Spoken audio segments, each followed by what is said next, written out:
आपन सहित शेयर करी कदली पत्र गोटे नुआ पिठा जहाँ उष्ण चाउल तैयारी होता है। गले ये तो आम नुआ पिठा नहीं कहीं जेजेबापा जेजेमा अमल ये उष्ण पिठार तैयारी पिठा से सब खाऊले। एବେका फास्टफुड जुगर एसबू कहीं भी पसंद करते हेले आमे आज तैयारी नुआ तरीके जहाँ समस्त को पसंद आए।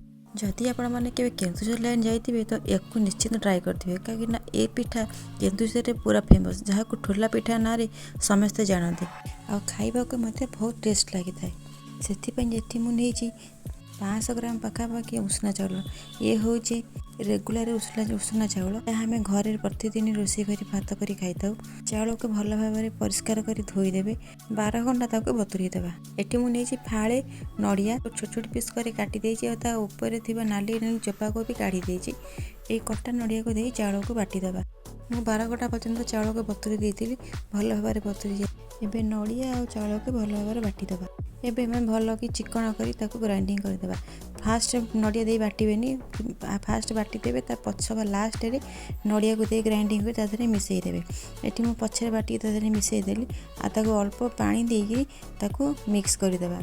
आपण मैंने भी पिठा गोटे थर ट्राए करेंगे खाइबा सोडा और स्वाद अनुसार लुण पक भल भाव में फेंटीदेवा और किसी समय रेस्ट पे छाड़ीदेवा। मटर तरकारी रेडी करवा कि मटर तरकारी सहित सब कर तो ये मटर तरकारी कर किसी कटा पिज दे ब्राउन कलर होला पर्यटन भाजवा आ कि सुखिला गरम मसला दे भल भाव कषिदेवा। तापर अदा रसुण पेस्ट को आड कर मसलाटा भल भाव कषिगला बतुराई रखि मटर को तादेह आड करदेवा।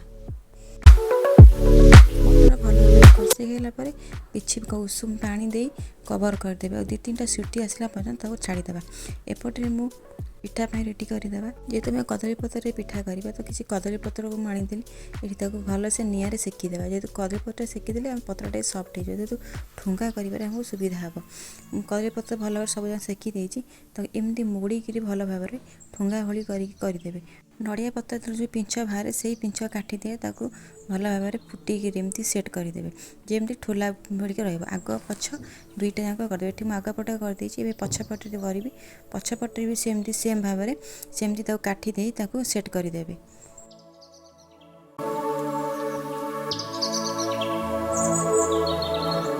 ठोली देखो रेडी होगा ये आम बटाई रखि बैटर को देदेवा।